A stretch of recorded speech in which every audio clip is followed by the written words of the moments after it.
오늘 함께 받을 말씀은 우리 시편 23편 6절 말씀입니다. 우리 함께 은혜 받을 말씀입니다. 우리 6절 말씀인데요. 우리 천천히 우리의 말씀 같이 합독하도록 하겠습니다. 내 평생의 선하심과 인자하심이 반드시 나를 따르리니 내가 여호와의 집에 영원히 살리로다. 아멘. 오늘 우리 시편 23편 6절을 이제 마지막 구절을 좀 보게 되는데요. 너무 귀한 말씀이라서 이 6절을 두 번에 좀 나누어서 말씀을 전하려고 합니다. 그래서 내 평생의 선하심과 인자하심이 반드시 나를 따르리니 요 한 절하고, 또 다음 주에는 내가 여호와의 집에 영원히 살리로다, 요 부분을 좀 함께 나누어서 말씀을 살펴보려고 합니다. 오늘 그 시편 23편 6절은 마지막 구절이기도 하고 다윗의 마음을 가장 잘 들여다볼 수 있는 말씀입니다. 1절부터 5절까지는 다윗의 인생의 시작부터 또 그의 인생의 중반에 일어나는 많은 고난의 일들을 잘 담아내었다면, 그의 인생의 마무리, 이제 어떻게 보면 인생 스토리의 종점에 와 있을 때 다윗이 그의 인생을 돌아보면서 하는 말과 같은 것이 오늘 6절의 말씀입니다. 그래서 1절부터 6절은 사실은 인생의 전 파노라마가 너무나 잘 굵직굵직하게 표현되어 있다, 이렇게 보면 되겠습니다. 어떤 의미에서는 인생의 가장 절정이 어딜까요? 저는 다윗의 인생의 절정은 5절이라고 생각합니다. 우리 5절 우리 다 아실 텐데 우리 같이 읽어보겠습니다. 주께서 내 원수의 목전에서 내게 상을 차려주시고 기름을 내 머리에 부으셨으니 내 잔이 넘치나이다. 너무 좋은 말씀이 하나 딱 등장하는데, 내 잔이 넘치나이다. 이것은 다윗의 인생의 가장 큰 절정이죠. 내 잔이 넘치는 삶. 우리의 인생에도 우리의 인생의 잔이 넘치기를 축복합니다. 내 잔이 넘치나이다. 그럼 이 잔이라는 뜻이 뭘까요? 잔. 이 근데 히브리어가 참 재미있어요. 이 잔이라는 히브리어가 코스입니다. 코스. 우리가 음식점에 가면 정말 귀한 손님 모셨을 때 어디로 갑니까? 이 코스 요리가 있는 곳으로 가죠.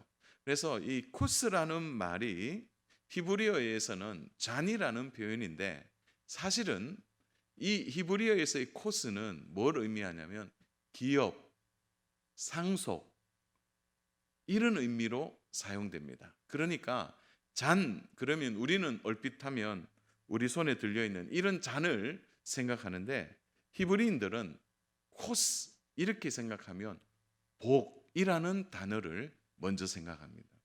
그러니까 기업도 복 아니에요? 상속받는 것도 복이겠죠? 그러니까 복의 큰 개념 아래 이 잔이라는 의미가 들어있는 거예요. 그러니까 다윗이 내 잔이 넘치나이다, 이 말을 풀어보면 나는 복 있는 사람입니다, 이렇게 되는 거예요. 사랑하는 여러분, 시편 1편의 구절을 우리가 너무 잘 알죠.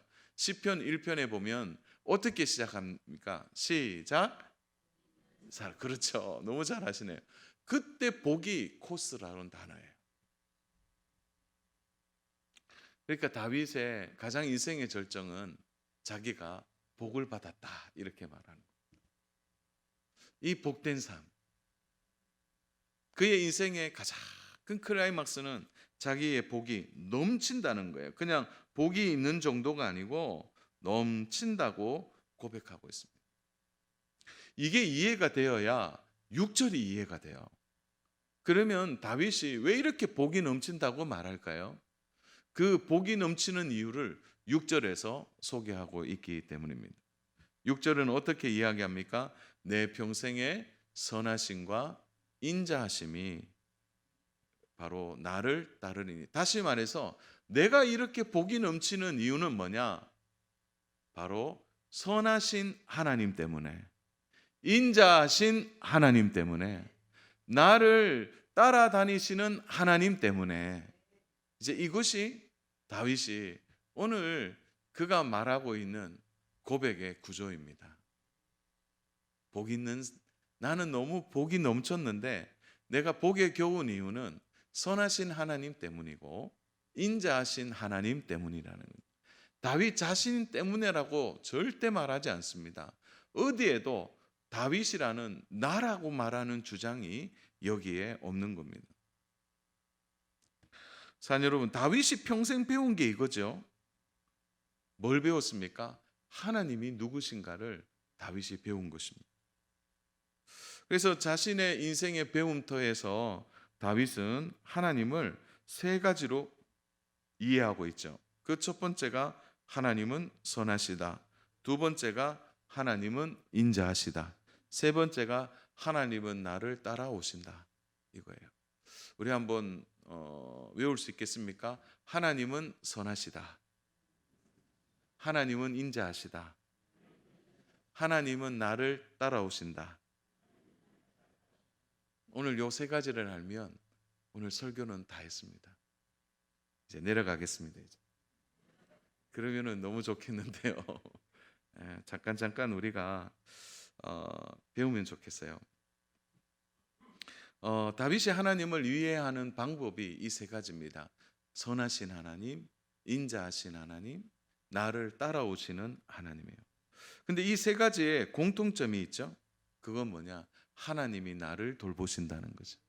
그래서 1절에서 보면 여호와는 나의, 한번 넣어보세요. 여호와는 나의, 그 목자의 가이드가 뭐라는 거죠? 나를 돌봐주신대요. 그래서 어떻게 돌봐주시죠? 2절, 그가 나를 푸른 쉴만한 인도하시는 거죠. 심지어 사망의 골짜기를 지나갈지라도 주의 무엇과 무엇이요? 지팡이와 막대기가 나를 안위하시나이다. 돌보신다는 거죠. 심지어 원수가 내 눈앞에 있을 때 따뜻한 뭘 차려주신다고요? 밥상을 차려주신다. 그러니까 이 모든 하나님에 대하여 공통점은 돌봐주시는 하나님의 은혜입니다.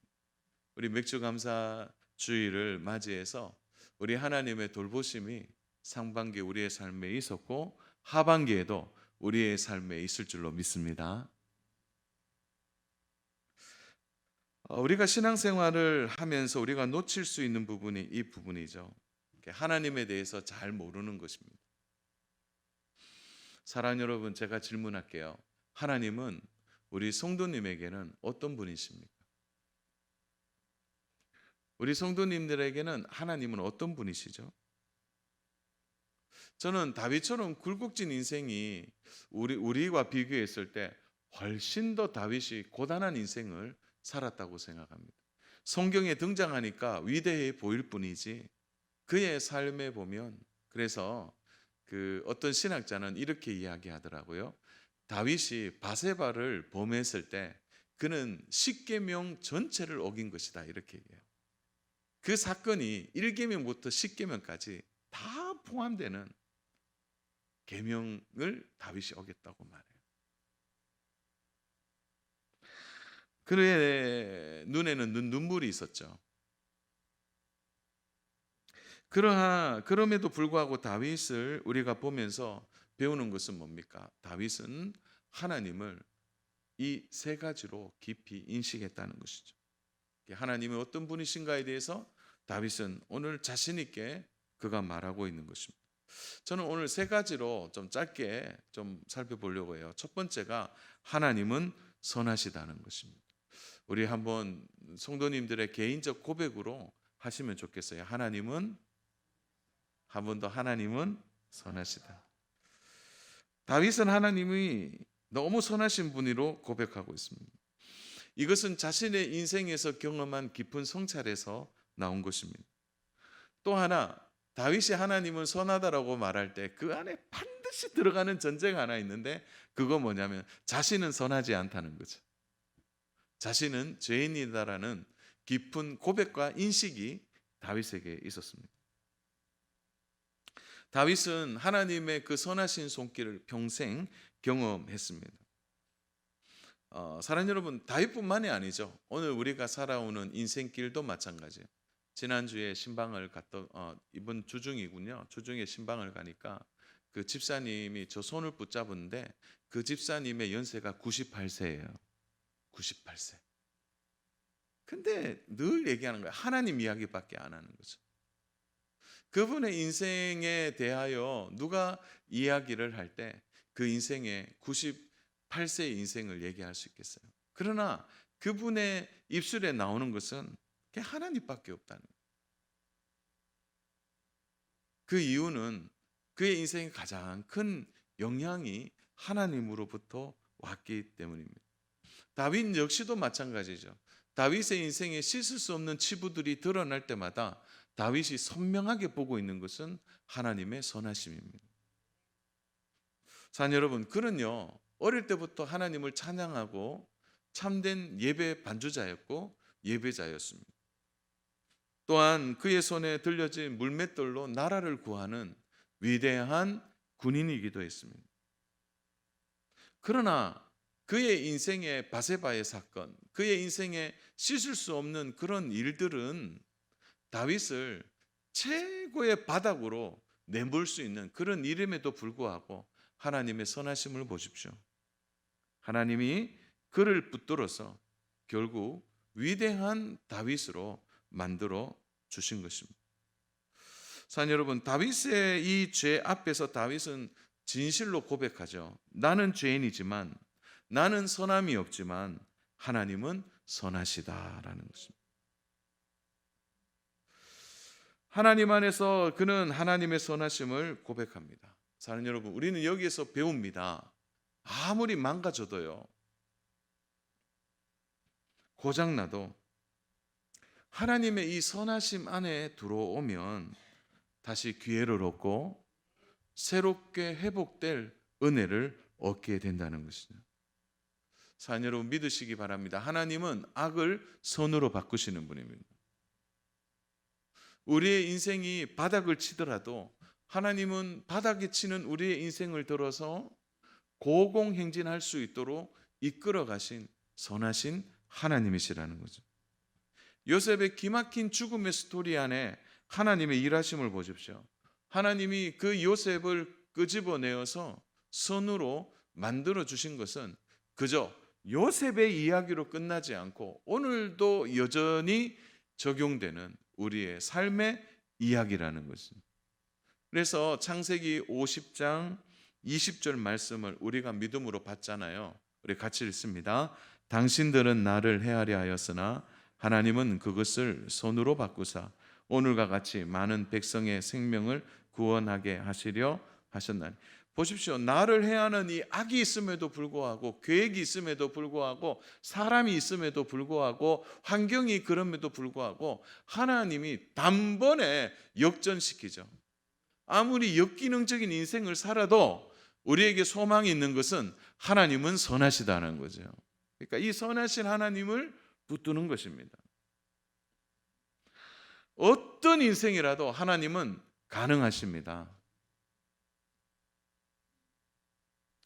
하나님의 선하심은 우리를 새롭게 고치시죠. 새롭게 만들어 주십니다. 아무리 마귀가 날뛰고 우리를 넘어뜨리고 우리를 코너에 몰아넣어도요, 선하신 하나님은 그의 손이 단번에 그 모든 것을 바꾸어 내신다는 거예요.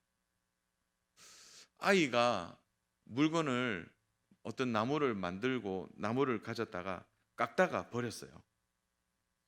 만들다가 실패한 거죠. 근데 지나가던 조각가가 그 나무를 붙들면 멋진 작품이 나옵니다. 우리가 우리 인생을 개척해내고 내가 내 인생에 힘을 가해서 내 인생을 깎아보려고 하지만 우리는 늘 여전히 실패하고 넘어집니다. 그러나 선하신 하나님의 손에 우리가 잡히면 달라지게 되는 것입니다. 사랑 여러분, 이 사실이 정말 믿어지셔야 합니다. 믿어지셔야 합니다. 내가 아무리 잘 살고요, 내가 아무리 열심히 해도요, 타인 때문에, 회사 때문에, 상황 때문에 별별 어려움들이 우리 안에 찾아오는 것이 우리 인생입니다. 그러나 그런 인생이 찾아와도 우리 안에 있는 가장 큰 은혜가 뭡니까? 바로 선하신 하나님이 우리 가운데 계신다는 것이죠. 사랑하는 여러분, 우리가 하나님을 믿는다고 할 때 추상적인 하나님을 우리가 믿는다 이렇게 말씀하시면 안 돼요. 가장 중요한 것은 나를 새롭게 하시고 변화시켜 주실 선하신 하나님을 믿는 것이죠. 그래서 모든 것을 합력하여 선을 바꾸신다는 것은 위대한 말씀이고 약속입니다. 그래서 우리가 외우잖아요. 로마서 8장 28절. 우리 같이 믿음으로 합독합니다. 우리가 알거니와 하나님을 사랑하는 자 곧 그의 뜻대로 부르심을 입은 자들에게는 모든 것이 합력하여 선을 이룬다. 우리 경상도 분들은 발음할 때 선을 이룬다 이렇게 하는데 그건 난 정말 좋은 의미라고 생각합니다. 선을 이룬다. 선을 이룬다는 것은 뭐랄까 착한 일을 얘기하는 게 아니에요. 여기서 선이라고 말하는 것은 세비라고 얘기해서 구원이라는 뜻이 있습니다. 그러니까 이렇게 되는 거예요. 다시 말하면 어떤 상황에도 어떤 조건에도 어떤 환경에도 하나님은 우리의 구원을 완성하신다는 거예요. 그래서 합력하여 선을 이룬다는 것은 이 선 안에는 잘 되는 일, 안 되는 것을 잘 되게 하시기도 하시겠죠. 또 어려운 일을 쉽게 만들어 주시기도 하죠. 사람 때문에 넘어지고 낙심해서 죽을 것 같은 우리를 살려주시는 거죠. 그러나 이 모든 것이 어디에 보따리 안에 있냐면 구원의 보따리 안에 있는 겁니다. 그래서 선을 이룬다는 것은 우리의 구원을 하나님이 완성시켜 주신다는 거죠. 이 구원의 완성이 되는데 왜 우리의 인생이 완성되지 않을까요? 그런 의미에서 이 선이라는 단어는 너무나 중요하고도 절대적인 단어입니다. 하나님의 그 선한 손길 반드시 우리의 구원을 이루어내시고 우리를 끝까지 여호와의 집에, 다음 주가 벌써 기대가 되는데요, 나를 어떻게 영원한 집에 인도해 주신다, 이끌어 가신다. 우리 믿으시면 아멘입니까? 그래서 우리가 하나님의 이 선하심을 단단히 붙들어야 되는 것이죠. 우리는 선한 의도로 무엇인가를 해도 그것을 끝까지 할 만큼 우리는 능력이 되지 않습니다. 물론 좋은 일로 시작해서 열심히 하고 꾸준히 하는 분들이 있지만 우리가 좀 더 크게 나가보면 우리의 선한 의도가, 선한 동기가 끝까지 가는 일은 잘 없습니다. 그만큼 우리는 능력의 한계를 경험하기 때문이죠. 그래서 우리 인생은요, 우리의 실력과 좀 다른 것 같아요. 내가 끝까지 해보려고 하지만 잘 되지 않습니다. 그러나 사랑하는 여러분, 우리 하나님이 너무 복된 것은요, 그 하나님이 선을 이루어 가실 때 그 선을 이룰 만큼 충분한 하나님의 능력, 하나님의 권능, 하나님의 주권이 있다는 거예요. 그래서 우리가 선하신 하나님을 믿는 것은 선하신 하나님의 능력을 믿는 것과 같은 것입니다. 너무 귀한 일이죠. 사랑하는 여러분, 오늘 가슴을 펴고 우리가 하나님 앞에 감사할 수 있는 이유는 이거예요. 내 인생이 꼬이고 힘들어도 하나님의 선하심이 언제나 나와 함께 하신다. 지금도 나와 함께 하신다는 거죠. 결국 우리는 선하심을 가지고 우리를 이끌어 주시는 하나님 은혜 안에서 우리 인생은 결코 실패하지 않을 것이라는 겁니다. 이 사실을 꼭 믿고 붙드는 은혜가 있기를 주님의 이름으로 축복합니다. 두 번째로는 이거예요. 하나님은 인자하시다라는 거죠. 인자하시다. 하나님의 인자하심에 대해서는 우리의 머릿속에 좀 그려지기도 해요. 근데 이거 인자하심이라는 히브리어가 헤세드입니다. 헤세드. 근데 이 헤세드라는 단어가 은혜라는 단어인데, 이 은혜라는 단어는 성경 전체를 이끌어가는 가장 큰 중요한 주제예요. 은혜라는 것이. 그래서 신약과 구약을 이렇게 말할 수 있죠. 은혜를 준비하시는 하나님, 신약은 은혜를 주신 하나님. 그리고 오늘 우리는 은혜 속에 사는 우리들이 될 수 있게. 그러니까 이 은혜라는 단어는 성경 전체를 관통하는 가장 중요한 단어입니다. 40년을 목회하시고 이제 은퇴하시는 참 존경하는 우리 목사님 한 분이 계시는데, 그분이 이제 모든 후배들 앞에 그런 얘기를, 마지막 후배들에게 꼭 당부하고 싶은 이야기를 하라고 하니까 그분이 후배한테 할 얘기가 아니라 자신에게 할 이야기를 하고 끝을 내겠다는 거예요. 그래서 더 할 말이 없다고 말씀하시면서 내뱉은 마지막 일성이 이것이었어요. 모든 것이 하나님의 은혜였다. 모든 것이 하나님의 은혜. 이 하나님의 은혜는 간단한 말이 아닙니다. 모든 것이 하나님의 은혜. 사랑하는 여러분, 우리가 살아오는 인생에 하나님의 은혜가 얼마나 깊었습니까? 우리가 은혜입니다 이렇게 말할 때는요, 그 은혜 안에 모든 것이 들어있는 거죠. 은혜 아니면 우리 이까지 왔겠습니까? 은혜 아니면 지금까지 믿음을 지켰겠습니까? 그래서 은혜라는 말이 지겹지가 않아요. 지겹지가 않아요. 수만 번, 수억 번 불러도 이 하나님의 은혜는 언제나 새로운 것입니다. 언제나 새로운 것이죠. 사랑하는 여러분, 이 은혜라는 것은 하나님의 대표적인 성품입니다. 다윗이 소년일 때 골리앗을 넘어뜨릴 때도 하나님의 은혜이죠. 사울 왕에게 쫓기면서도 미워하지 않는 마음을 가진 것도 하나님의 은혜 아닙니까? 바세바를 취하고 범죄의 자리에 있었을 때도 하나님의 은혜로 회복되었잖아요. 압살롬의 반란 속에 맨발로 그 성을 빠져나오며 울면서 나오는 그 순간에도 하나님의 은혜는 다윗과 함께 했다는 것이죠. 우리가 살아가면서도 내 힘으로 내 실력으로 도저히 안 되는 일, 우리 인생에 여러 번 있지 않습니까? 지금도 경험하고 있잖아요. 사랑하는 여러분, 지금도 하나님의 은혜 아니면 우리 살 수 있겠습니까? 어느 정도 자리를 잡고 어느 정도 자녀들 앞에서 그래도 우리 부모님은 열심히 사셨다, 우리 부모님 존경한다, 그런 위치에 있는 우리 여기 분들 많이 계시네요. 그 성도님들 한번 돌아보세요. 내 힘으로 하는 것, 내 능력으로 한 것 이상으로 모든 일들이 되었지 않습니까? 그거는 어떻게 말씀할 수 있을까요? 그게 바로 하나님의 은혜입니다. 은혜. 마음만 먹으면 전혀 다르게 갈 수 있는 상황인데도 하나님 붙들어 주셨잖아요. 하나님이 탁 막아주신 일이 얼마나 많이 있는지 모르죠. 우리 교회 그 헌신 예배 오신 동막교회 송기순 목사님이 이제 개인적인 자리에서 그런 간증을 하시더라고요. 목회가 너무 힘이 들어서 40대였는데 목회가 너무 힘이 드니까 그분은 30대 초반에 담임 목사님이 됐어요.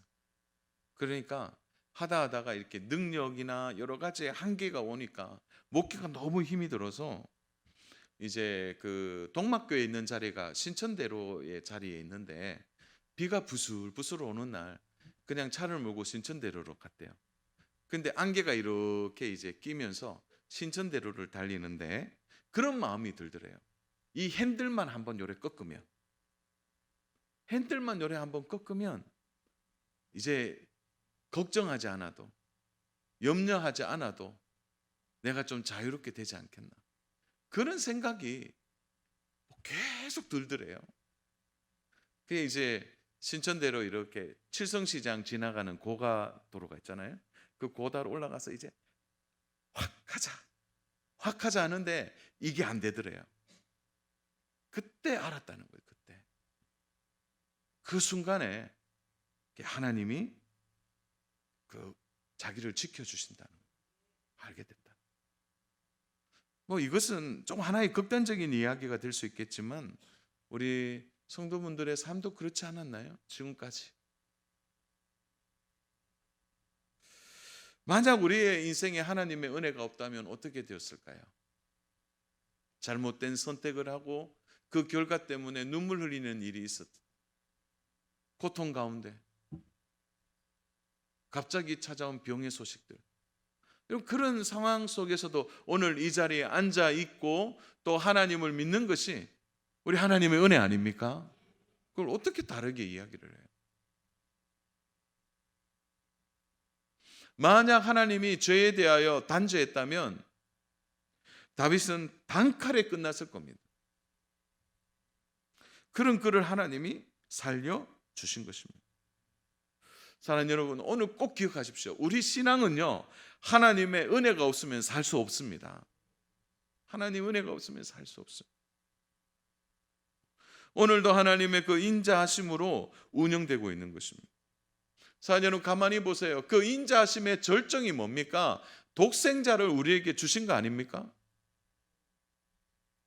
우리가 오늘 은혜라는 말을 우리가 쉽고 기쁘게 사용하는 이유는 하나님이 사랑하는 아들 독생자를 우리에게 내어주신 그 사랑이 우리 가운데 있기 때문이죠. 그 사랑 아니면 우리는 하나님의 은혜를 말할 수 없는 것입니다. 사랑하는 여러분, 하나님의 은혜는 우리가 춤을 추듯이 왔다 갔다 하는 것이 아닙니다. 하나님의 은혜는 언제나 일정합니다. 일정. 변하지 않으시고 오늘도 우리를 하나님의 은혜 안에 두시는 것입니다. 때로는 염치가 없어서 저도 오늘 강단에 올라오면서 하나님, 저 오늘 정말 하나님 용서해 주세요. 용서해 주세요. 뭐 제가 강단에 설 만큼 우리 성도님보다 뭐 더 깨끗하게 살거나 더 뭐 바르게 살았다고 저는 장담할 수 없어요. 그럼에도 불구하고 하나님 앞에 나와서 이렇게 말하는 이게 뭡니까? 우리 모두가 하나님의 은혜 안에 있기 때문에 아닙니까? 그러니까 다윗이 끝도 한도 없이 하나님의 인자하심을 이야기하고 있는 것입니다. 우리 잠깐 하나만 더 보겠습니다. 다윗이 자신의 인생을 뒤돌아보면서 뭐라고 얘기합니까? 하나님은 선하시다. 하나님은 인자하시다. 그런데 또 하나 더 이야기하고 있어요. 우리 6절 말씀의 뒤에 구절을 보세요. 내 평생의 선하심과 인자하심이 반드시 나를 어떻게 해요? 따르리니라는 단어를 사용하고 있습니다.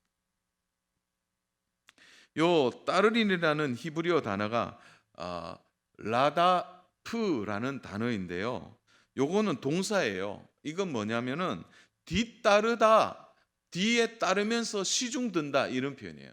자, 우리 좀 쉽게 이야기할까요? 우리 아이들 있죠, 초등학생 아이들. 저희 집에도 이제 2학년 아이가 있는데 그 아침에 잘 못 일어나요. 그래서 여기에 깨우면은 또 없어요. 가면 저 방에 누워 있어요. 또 깨우면은 또 거실에 누워 있어요. 막 아침에 학교 가기 싫대요. 하늘이 무너지는 것처럼. 그러면 엄마가 뒤에 따라다니면서 양발 신기고 그 다음에 또 옷 입히고 그 세수를 하고는 해왔는데 어떻게 했느냐? 이렇게 얼굴을 이렇게 쓱 밀어보면 세수요, 그냥 물만 한번 쓱 하고 오는 거예요. 비누칠도 안 해요. 그러면 엄마가 뒤에 따라다니면서 타는 거예요. 그 단어가 바로 라다흐예요. 라다프라는 단어. 그게 뭐냐? 하나님이 다윗의 뒤를 지금까지 따라오셨다는 거예요. 시중 드셨다는 거죠. 사랑 여러분, 근데 요 라다프라는 단어에 아주 재미있는 그 동사에 또 하나의 표현이 있는다면 뭐냐면 이렇게 돼요. 맹렬히 따르다라는 단어도 있습니다. 하나님이 맹렬히 다윗을 따라다니는 거죠. 그래서 용서하시고 일으키시고 밥상을 차려주시고 영원한 집으로 인도해 주신 겁니다. 죄를 들춰내기도 하시고. 마음은 아프지만 제가 그 그림 한 장을 봤는데 이 그림이 이제 양과 목자라는 그림입니다. 라다프가 이해되세요? 양 뒤에 목자가 따라서 어떻게 하고 있습니까? 뒤를 따라가는 것이죠. 앞에 가면요, 뒤에 양이 따라오는지 못 따라오는지 잊어버릴 수 있어요. 다윗은 체험한 거죠. 하나님이 언제나 맹렬히 나의 뒤를 따라오셨다는 거예요. 우리를 놓치지 않으셨다는 거죠. 말씀을 정리합니다. 다윗은 자신의 인생을 복으로 끝날 것을 확신하고 있습니다. 우리가 놓치지 말고 봐야 할 단어가 바로 6절에 있죠. 반드시라는 단어입니다. 내 평생의 선하심과 인자심이 어떻게 해요? 반드시라는 단어. 옛날 성경은 정령이라는 단어가 되어 있더라고요. 정령 따르리니. 그 단어도 좀 너무 친숙하게 들립니다. 사랑하는 여러분, 하나님은 반드시 우리를 책임지십니다. 우리를 놓치지 않으실 거예요. 세상이 아무리 뒤집혀도, 마귀가 춤을 추고 때로는 내가 실수하고 넘어지는 있어도 하나님은 그 선하심과 인자하심으로 우리의 뒤를 맹렬히 따라오사 결국 우리를 하나님의 사랑 안에 두시고 영원한 집으로 인도해 주실 것입니다. 예측할 수 없는 우리의 상황, 우리의 미래에 사랑하는 우리 한 가지 예측할 수 있어요. 한 가지 확신할 수 있습니다. 그것은 하나님은 절대 변하지 않으신다. 끝까지 우리를 인도해 주신다. 이것이 인생의 승리자 아니겠습니까? 내 인생 속에 반드시 나를 따라오시는 선하심과 인자하심을 믿고 사랑하는 여러분, 두려워하거나 염려하지 않기를 축복합니다. 걱정되고 근심되는 일이 있어도 괜찮습니다. 하나님의 선하심과 인자심이 우리를 끝까지 인도해 주실 줄로 믿습니다. 믿습니까?